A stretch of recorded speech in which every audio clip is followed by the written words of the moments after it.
Auzubillahiminash-shaytanir-rajeem. Bismillahir-rahmanir-rahim. Assalamu alaikum students. I hope you all are doing well. Today we are going to discuss another topic, that is semantics, and what are different lexical relations. Before going to study about the lexical relations, first you have to know about what basically semantics is. आपने इसके बारे में पढ़ा भी होगा, ठीक है, semantics क्या होता है. Semantics is a branch of linguistics that studies the meaning of words, phrases, and sentences. So, in semantics, we study about the meaning of words, phrases, and sentences. Words की जो meaning है, या phrases की, या sentences की, उसके बारे में हम semantics में पढ़ते हैं. ठीक है. अब words की different meaning हो सकती हैं. कभी इस तरह वर्ड्स होते हैं जो सेम वर्ड्स होते हैं, स्पेलिंग उनकी सेम होती है, उनकी प्रोनाउंसिएशन सेम होती है, बट उनकी मीनिंग डिफरेंट होती है. कुछ इस तरह वर्ड होते हैं, एक वर्ड होता है, इसकी बहुत सारी मीनिंग्स होती हैं. कुछ इस तरह वर्ड्स होते हैं, अपोजिट मीनिंग होती है. वो फिर हम ये लेक्सिकल रिलेशंस में पढ़ लेंगे. तो इसमें हम सब यही वर्ड्स और सेंटेंसेस, इन फ्रेजेस की मीनिंग के बारे में ही पढ़ते हैं. For example, here is the one word, that is a bank. So bank आपको एक पता है, जो कि एक फाइनेंशियल इंस्टीट्यूशन जिसको आप कह लें, एक जहाँ बैंक में आप पैसे रखते हैं, that is a बैंक. और एक बैंक देखिए पिक्चर में आपको शो है, the bank, that is a bank जो दरिया का किनारा होता है, बैंक ऑफ अ रिवर. सो इस तरह वर्ड्स जनरेट हुए हैं, वर्ड्स की डिफरेंट मीनिंग बनी है. एक वर्ड के डिफरेंट मीनिंग हो सकते हैं, ठीक है ना. एक वर्ड की एक से ज़्यादा मीनिंग होती हैं, या एक वर्ड की अपोजिट मीनिंग होती है, एक वर्ड की सेम मीनिंग होती है. सो इस तरह बहुत सारे वर्ड्स होते हैं. We all study about this, the meaning of words in semantics. So अब देखिए यहाँ पर जो सेंटेंसेस है, इसमें आपको कैसे पता चलेगा. हम वर्ड्स की मीनिंग कॉन्टेक्स्ट से भी निकालते हैं. डिफरेंट कॉन्टेक्स्ट में एक वर्ड की मीनिंग क्या होगी, फ्रेज की, सेंटेंस की कॉन्टेक्स्ट में मीनिंग क्या होगी. एक कॉन्टेक्स्ट में एक मीनिंग होती है, दूसरे में दूसरी मीनिंग होती है, depend on the context as well. For example, here is the sentence, I want to the store this morning. ठीक है. अब देखिए ये एक सेंटेंस है, और दूसरा है ऑल डॉग्स आर एनिमल्स. अब जो पहला सेंटेंस है उसका कॉन्टेक्स्ट कुछ और है, नीचे का कुछ और है, बट पहला का जो सेंटेंस है उसकी जो ट्रुथ है वो स्पीकर पे डिपेंड कर रही है. जो वो कह रहा है, I went to the store this morning, क्या वो आज मॉर्निंग स्टोर गया था या नहीं गया था. So the truth of this sentence depends on the speaker. But the second sentence, all dogs are animal, this is universal, this is truth. The truth of this doesn't depend on anyone. ये जैसा है ऐसे ही है, क्योंकि dog सारे animals ही होते हैं. सो इस तरह कॉन्टेक्स्ट वाइज भी डिफरेंट मीनिंग्स निकलती है वर्ड्स की, ठीक है ना. तो कॉन्टेक्स्ट भी बेस करता है. अब यहाँ पर एक और दो सेंटेंसेस है कि you are too young to drink and you are not old enough to drink. अब देखिए सेंटेंस का जब स्ट्रक्चर थोड़ा सा आप चेंज कर लेते हैं, वर्ड का स्ट्रक्चर चेंज कर लेते हैं, तो उसकी मीनिंग कुछ वर्ड की चेंज हो जाती है, पूरी सेंटेंस की चेंज होती है, कुछ की वही रहती है. अब यहाँ पर सिर्फ कुछ वर्ड्स चेंज हुए हैं, बट मीनिंग दोनों की सेम है. You are too young to drink and you are not old enough to drink. Meaning दोनों की सेम है, सिर्फ जो वर्ड्स ऑर्डर है, बस सिर्फ एक में टू यंग आया, दूसरे में नॉट ओल्ड इनफ आया, बट मीनिंग दोनों की सेम है. इस तरह वर्ड्स की मीनिंग बनती है, वर्ड्स की कॉन्टेक्स्ट वाइज क्या मीनिंग होती है, वर्ड्स की अपनी लिटरल मीनिंग क्या होती है, ठीक है ना. अब देखिए हमारे पास डिफरेंट टाइप्स ऑफ मीनिंग है. मीनिंग डिफरेंट टाइप्स की होती है. सेमेंटिक्स में हम वर्ड्स को डिफरेंट तरह से उसकी मीनिंग को देखते हैं.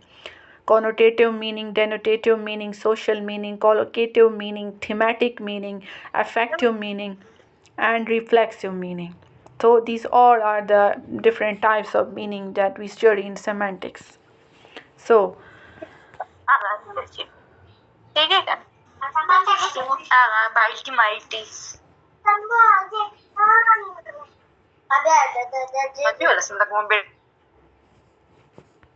okay, kindly अपना mic mute किया करें.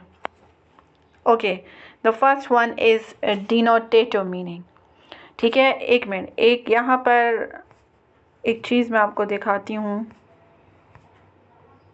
पहले आप इसको देखें। ये एक चार्ट सा है, ठीक है। जब आप लैंग्वेज में देखते हैं, लैंग्वेज इन 3 चीज़ों से बनी है। लैंग्वेज में साउंड्स है, फॉर्म है और मीनिंग है, ठीक है। ऑब्वियसली जब आप स्पीकिंग करते हैं, आप स्पोकन में देखते हैं, तो आप वर्ड्स को प्रोनाउंस करते हैं, उसके साउंड से रिलेटेड है, जिसमें हम फोनेटिक्स, फोनोलॉजी, ये जो लैंग्विस्टिक की ब्रांचेस है, ये इसमें हम इसको स्टडी करते हैं। Then when we are talking about the form हमने मॉर्फोलॉजी का पढ़ा, सिंटैक्स का पढ़ा, जो सेंटेंस में स्ट्रक्चर को देखते हैं, ठीक है। तो वर्ड्स किस तरह बनते हैं, वर्ड का स्ट्रक्चर किस तरह बनता है, ये भी बहुत इंपॉर्टेंट है। And when we are talking about the meaning, उसमें हमारे पास सेमेंटिक्स भी आता है, प्रैग्मेटिक्स भी आता है। अच्छा, question here arise that then हमने इनको डिफरेंट ब्रांचेस में क्यों डिवाइड किया है। We are talking about semantics में भी हम मीनिंग में, एंड प्रैग्मेटिक्स में भी, but in semantic we just talk about the literal meaning of the words, and in pragmatics we talk about the contextual meaning of the words, ठीक है। तो हमारा फोकस पहले सेमेंटिक्स पर है। तो सेमेंटिक्स में लिटरल जो वैसे डिक्शनरी मीनिंग है, जो हमारे पास एग्जैक्ट जो मीनिंग है, वो लिटरल मीनिंग है।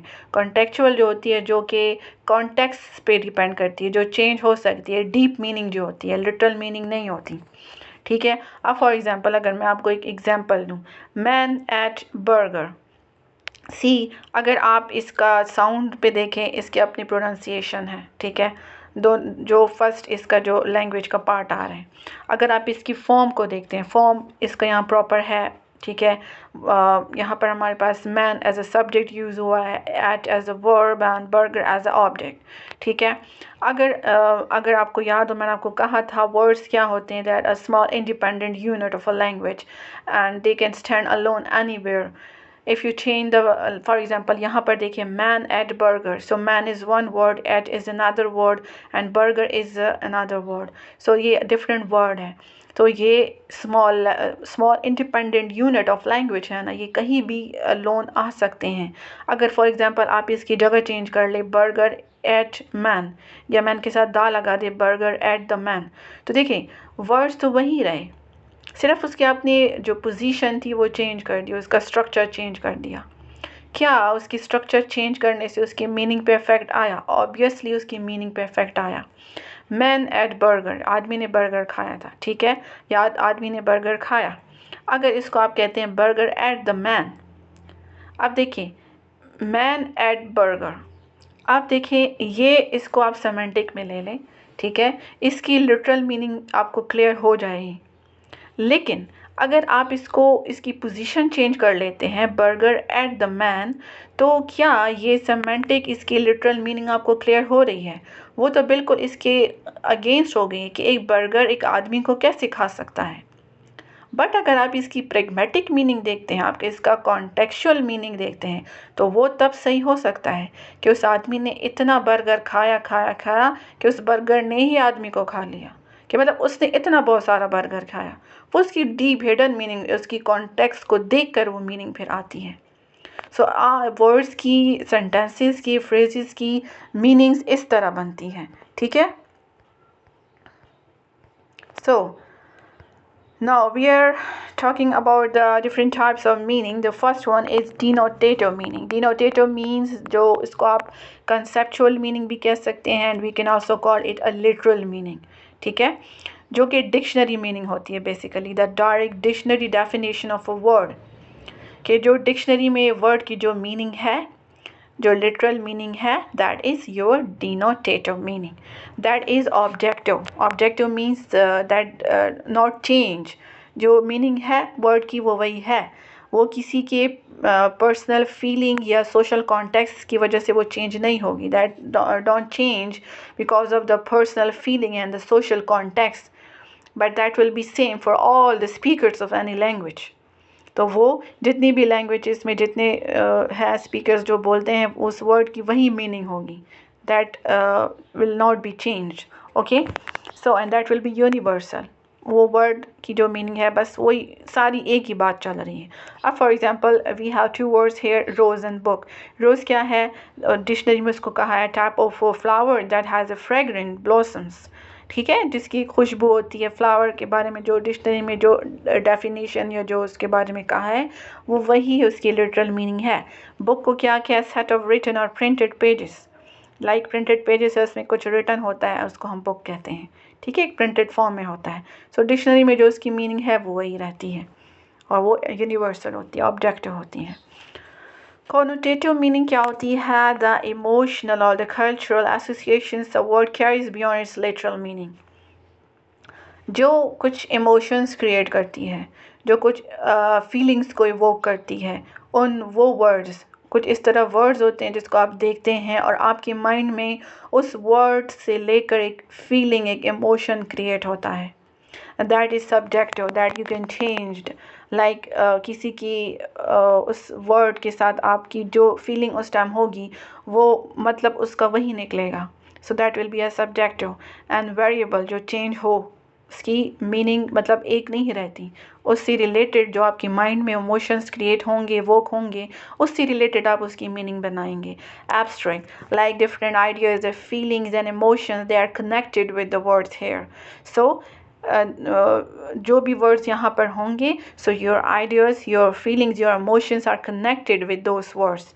For example here are the same two words, rose, जैसे कि डिनोटेटिव मीनिंग में रोज़ और बुक की अपनी एक डिक्शनरी मीनिंग थी, बट आप जब रोज़ को देखते हैं तो आपके माइंड में लव आता है, आपके माइंड में ब्यूटी आती है, आपके माइंड में पैशन आता है, डिफरेंट चीज़ें आपके माइंड में आती है। ठीक है, एंड जब आप बुक की बात करते हैं तो नॉलेज, एजुकेशन, लर्निंग, बहुत सारी चीज़ें आती हैं। बुक को देख के आपके माइंड में एग्ज़ाम भी आता है, ठीक है ना, तभी आप लोग को बुक से फिर डर लगता है। तो बहुत सारी जो आपकी इमोशंस को इवोक करें ऐसे वर्ड्स, उन वर्ड्स की जो मीनिंग आपकी इमोशंस को क्रिएट करे, that is the connotative meaning.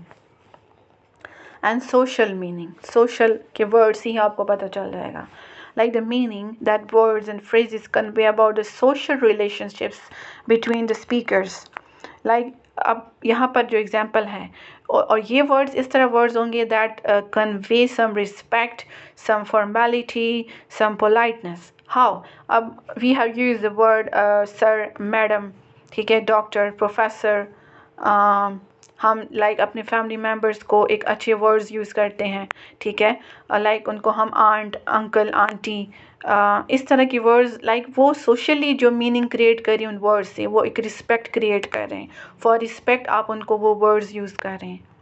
Doctor है तो आप उसको डॉक्टर कह रहे हैं, प्रोफेसर है, टीचर है, उसको आप टीचर कहेंगे, सर आप कहते हैं, हम मैम कहते हैं, ठीक है। So such type of words that create some social meaning, ठीक है। And then collocative meaning, collocative meaning क्या होती है? The meaning a word requires from the words it typically appears with. कुछ ऐसे वर्ड्स होते हैं उनकी मीनिंग, वो वर्ड जब किसी और वर्ड के साथ मिलता है तो उनकी एक और मीनिंग इवोक होती है, एक और मीनिंग एक्वायर करते हैं। जैसे कि स्ट्रॉन्ग है, स्ट्रॉन्ग एक अलग वर्ड है, मजबूत, ठीक है ना, ताकतवर, स्ट्रॉन्ग। तो अगर ये एक अलग वर्ड है, इसको आप जब किसी और वर्ड के साथ मिलाते हैं तो इसकी एक और मीनिंग एक्वायर करता है ये strong. So for example strong coffee, strong argument, strong smell, ठीक है ना। इस तरह और बहुत सारे वर्ड्स हो सकते हैं जो कि आप किसी और वर्ड के साथ मिलाते हैं, सो उसकी जो मीनिंग है वो उस वर्ड के साथ मिलकर एक और मीनिंग वो वर्ड एक्वायर करता है, डिपेंड ऑन दैट वर्ड कि वो वर्ड किस तरह का है। So thematic meaning, thematic, theme, idea, main idea से निकला है। So the way meaning is organize in sentences to emphasize certain information. Like आप डिफरेंट सेंटेंसेस में देखते हैं, उनको आप एम्फेसाइज करते हैं कि अब इस सेंटेंस में ये वर्ड्स हमें क्या मीनिंग दे रहे हैं, व्हाट दीज सेंटेंसेस, और like in sentences those words are used and what these words give us information about anything. So वो हमें उस सेंटेंस के अंदर जो वर्ड्स यूज़ हुए वो हमें क्या थीम दे रहा है, क्या मेन आइडिया दे रहा है, किस चीज़ पे ज़्यादा एम्फेसिस है, ठीक है ना। हमारा जो मेन आइडिया है अगर इस सेंटेंस में, इस पैराग्राफ में, तो वो किन वर्ड्स पर है, किन वर्ड्स पर हमारी एम्फेसिस ज़्यादा है। For example she bought the cake and it was the cake that she bought. So in first sentence there is emphasis on she, that she bought the cake, कि उसने cake को ख़रीदा था, she, so यहाँ पर she word पे emphasis है। ये जस्ट वो थीमेटिक मेन आइडिया को बता रहे हैं कि आप कि किन वर्ड्स पर सेंटेंसेस में फोकस ज़्यादा होता है. In the second sentence there is a focus on the cake. It was the cake. It was the cake that he bought. कि ये केक था जो उसने ख़रीदा था. ठीक है, तो इस तरह मीनिंग इवोक होती है डिफरेंट वर्ड्स से. नाउ अफेक्टिव और इमोटिव मीनिंग. अब देखिए अफेक्टिव और इमोटिव मीनिंग. इमोटिव इमोशन से निकला है. अफेक्शन देखिए अफेक्टिव अफेक्शन से निकला है. The emotional affect that words और sentences have on the listener और द रीडर. कि वो वाले वर्ड्स जो जब किसी भी लिसनर रीडर पे कोई इमोशन या अफेक्शन क्रिएट उसमें मतलब ऐड करे, उसमें लाए. अब कुछ इस तरह के वर्ड्स होते हैं, उसको देखकर ऑटोमेटिकली आपके माइंड में आ जाता है. अब होम है, होम को देखते हैं is a place of safety, comfort, belonging. ठीक है. और कैंसर, कैंसर के वर्ड को आप देख लें. कैंसर जब आप सुनते हैं तरह की बीमारी है, सो एक फियर क्रिएट हो जाता है, सैडनेस आ जाती है, एंग्जाइटी आ जाती है. सो इमोशंस आपके इससे इवोक हो जाते हैं. ठीक है ना. अब यहाँ पर देखिए एक ये इफेक्टिव और इमोटिव मीनिंग है. यहाँ पर हमने देखी यहाँ पर एक अफेक्टिव और इमोटिव मीनिंग का पढ़ा, और यहाँ पर कॉनोटेटिव मीनिंग है. यहाँ पर भी कह रहे हैं कि इमोशनल और cultural association of word carries beyond it's literal meaning. ये उनमें सेमनेस आप ला सकते हैं. ठीक है ना. क्योंकि देखिए यहाँ पर भी रोज़ को देखा तो आपके माइंड में जो इमोशंस आए, जो भी आपके माइंड में फीलिंग क्रिएट हुई कि इसका रोज़ को देखते हैं तो आपके माइंड में ये आता है, बुक को देखते हैं आपके माइंड में ये आता है. तो कुछ इस तरह मीनिंग्स होती है, उसमें सेमनेस भी होती है. ठीक है. ये इनको सिनोनिमस वर्ड्स भी कहते हैं. अगर आपने पढ़ा सिनोनिम और एंटोनिम जो हम पढ़ते थे, ये आगे हम लेक्सिकल वर्ड्स में हम पढ़ेंगे, सॉरी लेक्सिकल रिलेशंस में हम पढ़ेंगे, आपको वहाँ क्लियर हो जाएगा. ठीक है. Reflective meaning. रिफ्लेक्टिव में देखिए it refers to the way in which words meaning can reflect और evoke additional meanings due to its phonetic similarity to other words. So we have some type of words like दो words इस तरह होंगे जिनकी मतलब same लगेंगे आपको, but उनकी मीनिंग डिफरेंट होगी. एक वर्ड होगा, उनकी मीनिंग डिफरेंट होगी. अब देखें बैट, बैट है, आपको लग रहा है बैट एक वर्ड है, बट इसकी डिफरेंट मीनिंग हो सकती है.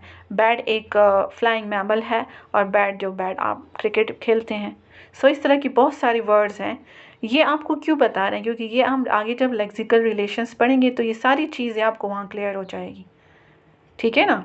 कि एक जो वहाँ होमोफोन्स होमोनेम्स में हम ये चीज़ें पढ़ेंगे कि सेम वर्ड्स होते हैं, प्रोनाउंसिएशन सेम होती है, स्पेलिंग सेम होती है, बट उनकी मीनिंग डिफरेंट होती है. ये वही चीज़ है. Like we have words but their meanings are different. एक से ज़्यादा उनकी मीनिंग्स होती हैं. ठीक है ना. सो ये हमने क्लियर किया. Now we have some lexical relations, और इसको हम सेंस रिलेशंस भी कहते हैं, सेमेंटिक रिलेशन भी कहते हैं. Words have relationship with each other. Like words are related with each other. How they are related, and we will discuss it in the lexical relations. ठीक है. We often explain the meaning of words in terms of their relationship. Words की meaning जो evoke होती है, meaning होती है, सो वो उनकी आपस में जो रिलेशन है उससे आपको क्लियर हो जाएगी. The lexical relations are different, like synonymy, antonymy, hyponymy, homophones, homonyms, polysemy, metonymy, prototype. ये आगे हम पढ़ते हैं. वर्ड प्ले भी है. ये सारे हमारे पास देखें. Synonymy, antonymy, hyponymy, prototypes, homophones and homonyms, polysemy, word play. Basic जो होमोनेम्स है इसकी टाइप्स में होमोफोन और होमोग्राफ्स आते हैं. ठीक है. इसमें गलत नहीं होना. Word play and metonym. So आज हम पहले कोशिश करते हैं, पहले 1, 2 या 3 हम पढ़ लेते हैं. ठीक है. सिनोनिम, सिनोनेमी. सिनोनेमी सिनोनिम से निकला है. Like the words that have a closely related meanings. 2 or more words with a very closely related meanings, they are called a synonym. जिनके सेम मीनिंग होती है. They can be substituted for each other in sentences but not in all cases. What does it mean? देखें, दो words हैं, similar meaning होती हैं. Big, large. ठीक है, बिग हो गया, लार्ज हो गया, दोनों की सेम मीनिंग है. लाइक यहाँ पर कह रहे हैं they can be substituted for each other in sentences but not in all cases. इसकी आप सब्सटीट्यूशन आप एक सेंटेंस की दूसरे में ऐड कर सकते हैं. किस तरह? For example, he thoughtfully answered the question. This is correct. इसने एक वर्ड लिखा थॉटफुली. उसने थॉटफुली आंसर किया क्वेश्चन को. ही seriously answered the question.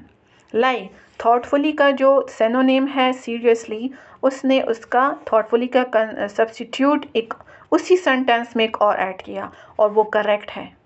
But हमेशा ऐसे नहीं होगा. कुछ सेंटेंस में अब ज़रूरी नहीं है कि एक का सिनोनिम है. फॉर एग्जांपल अब दूसरे में देखिए, we watch the movie, we see the movie. अब वॉच द मूवी तो करेक्ट है but see the movie is not correct. So watch और सी है तो आपस में सिनोनिम, लेकिन उसका जो सब्स्टिट्यूट है सी, वो आप हर सेंटेंस में नहीं लगा सकते. वो आप उस सेंटेंस के कॉन्टेक्स्ट को देख कर लगाएंगे. तो इसमें आपने ये गलती नहीं करनी. So, there are also regional differences in the use of synonymous pairs.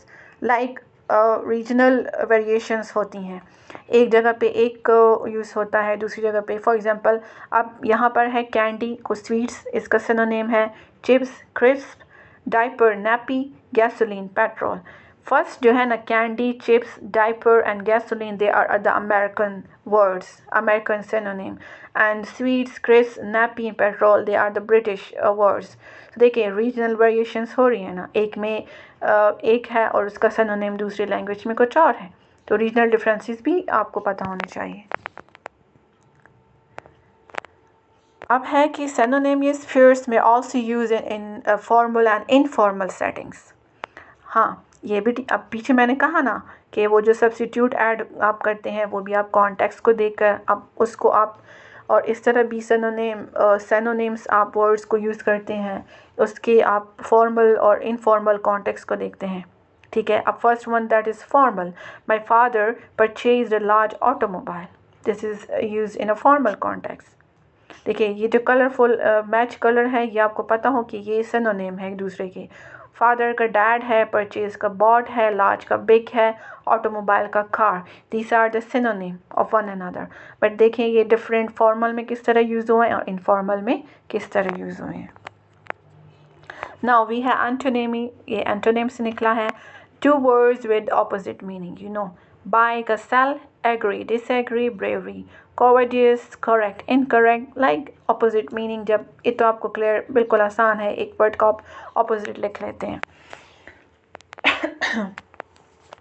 ठीक है.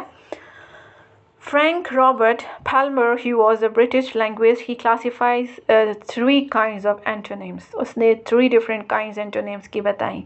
Gradable, non-gradable, relational antonym. So वो कौन कौन सी हैं? So, gradable antonym कौन सी होती हैं? They are used in comparative constructions. How? Comparison आप चीज़ों में करके बताते हैं. ठीक है. For example, if a truck can run 260 km per hour and the other one can run 200 km per hour, the first truck is fast and the other one is slow. Just आपका as example दिए आप fast, faster, fastest जो हम उस तरह use करते हैं. ठीक है. अब यहाँ पर first truck that can run faster than the next one.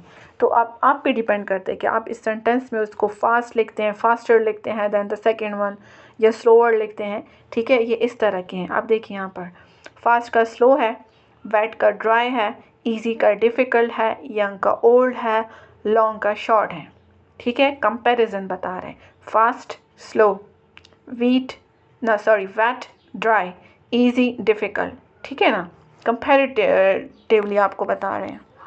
And then gradable antonyms का अगर आप for example the negative of one member of a gradable pair does not necessary imply the other. अगर आपने antonym gradable antonym का negative वो लिखा, जैसे for example यहाँ है कि my dress isn't old. Old का तो वैसे न्यू है ना एंटोनेम. अब यहाँ आप न्यू नहीं लिख सकते. ठीक है ना। ये ओल्ड का आप यहाँ न्यू नहीं लिख सकते, वो गलत होगा, क्योंकि वो माई ड्रेस इज़ंट न्यू हो जाएगा। यहाँ वैसे भी कह रहे हैं कि my dress isn't old, it doesn't mean कि वो न्यू है। तो उसका आप नेगेटिव अगर इधर लिख रहे हैं, उसका एंटोनिम लिख रहे हैं, तो ओल्ड का न्यू तो आप नहीं लिख सकते, क्योंकि यहाँ वैसे भी कह रहे हैं my dress isn't old, but it doesn't mean that that dress is new. वो बिल्कुल न्यू तो नहीं है ना। तो इन चीज़ों पे भी आप गौर करेंगे। सो नॉन ग्रेडेबल एंटोनिम्स कौन से होते हैं? Comparative constructions are not normally used. Gradable में कंपैरेटिव कंस्ट्रक्शन यूज़ होती थी, यहाँ पर नहीं है। How? The negative of one member of non gradable imply the other. यहाँ पर उधर था कि नेगेटिव उसका यूज़ नहीं करेंगे, यहाँ यूज़ करेंगे। My grand parents are not alive, it means that they are dead. So not alive का नेगेटिव अगर एंटोनिम आपने इधर ऐड किया, वो डेड है। सो ये आप यूज़ कर सकते हैं, इनमें ये फ़र्क है। My grand parents are not alive, my grand parents are dead. So these two are correct, क्योंकि ये आप इसका सब्स्टिट्यूट डेड लिख सकते हैं। Relational antonyms. The pair of words are the reversal of the relationship of words. अब देखें, one exists only because the other exists. एक होगा तो दूसरा तो ज़रूर होगा। If there is a couple, there is a married couple. So wife होगी, husband होगा। ठीक है, ये तो ऑटोमेटिकली आपको बात क्लियर है। मैरिड है सो वाइफ है, हस्बैंड है। ठीक है, वाइफ हस्बैंड है तो दोनों एंटोनिम यूज़ कर रहे हैं ना, ऑपोजिट, लेकिन आप वो रिलेशन उनका देख रहे हैं। पेरेंट चाइल्ड, पेरेंट है चाइल्ड होंगे, टीचर है तो उसके स्टूडेंट होंगे। तो वो रिलेशनल बता रहे हैं, रिलेशनशिप बता रहे हैं वर्ड्स का। ठीक है। सो हाइपोनेमी, ये आज यहाँ तक फिर पढ़ते हैं। नेक्स्ट जो रहेगा इंशाल्लाह वो नेक्स्ट क्लास में पढ़ेंगे। हाइपोनेमी क्या है? The relationship between each of the more specific words and the broader term. अब देखें, इनमें एक टर्म होगा। अब फॉर एग्जांपल एक फ्लावर है, फ्लावर एक ब्रॉडर टर्म ले लें, इसके जो फर्दर पार्ट्स में आ रहे हैं, ठीक है, तो वो रोज़ है, फ्लावर में लिली भी आता है, सनफ्लावर भी आता है, जैस्मिन भी आता है, डैफोडिल्स भी आता है, बहुत सारे आते हैं। तो हाइपोनीमी इसको कहते हैं, the relationship between each of the more specific words and the broader term. एक ब्रॉडर होगा और उसके स्पेसिफिक टर्म्स हो जाएंगे। अब देखें, यहाँ पर आपको मैंने एक चार्ट आपको चार्ट नज़र आ रहा है, ठीक है। लिविंग थिंग एक ब्रॉडर टर्म हो गया, ठीक है, लिविंग थिंग है। इसके जो लिविंग थिंग में क्रिएचर आते हैं और प्लांट्स आते हैं। तो लिविंग थिंग के जो हाइपोनेम है ना, वो क्रिएचर हो गया, प्लांट हो गया। फिर अगर आप लिविंग थिंग को हटा दें, सिर्फ क्रिएचर को देखें और प्लांट को देखें, फिर वो ब्रॉडर टर्म हो गए। फिर उसके जो हाइपोनेम है, क्रिएचर का एनिमल है, इंसेक्ट है, प्लांट का वेजिटेबल है, फ्लावर है, ट्री है।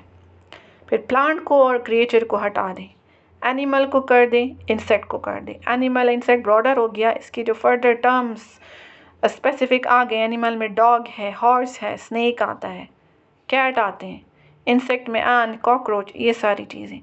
सो ऊपर जो ब्रॉडर है एक स्पेसिफिक, एक आपको like for example living thing का था, नीचे जो उसके हाइपोनेम आ गए।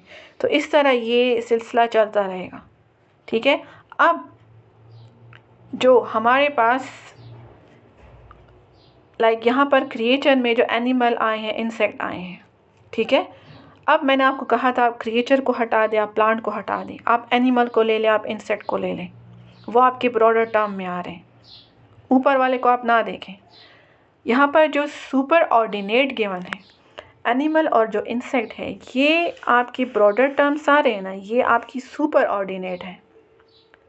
फिर जो इसकी नीचे आ रहे हैं ना, एनिमल में डॉग है, हॉर्स है, कैट है, जो भी आते हैं, ये इसके को हाइपोनेम्स हैं। इसको आप को हाइपोनेम्स कहेंगे। और जो मेन होगा एनिमल, ठीक है, वो सुपर ऑर्डिनेट। अगर मैं वो फ्लावर को ले लूँ, फ्लावर आपका सुपर ऑर्डिनेट है, और जो रोज़ हो गया, लिली हो गया, जैस्मिन हो गया, सनफ्लावर हो गया, वो आपकी को हाइपोनेम्स हैं, ठीक है। आई होप ये आपको क्लियर हो गया होगा। यहाँ तक अगर कोई क्वेश्चन है तो आप पूछ सकते हैं।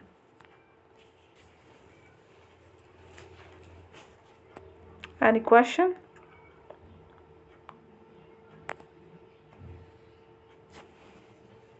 आई होप क्लियर हो गया होगा.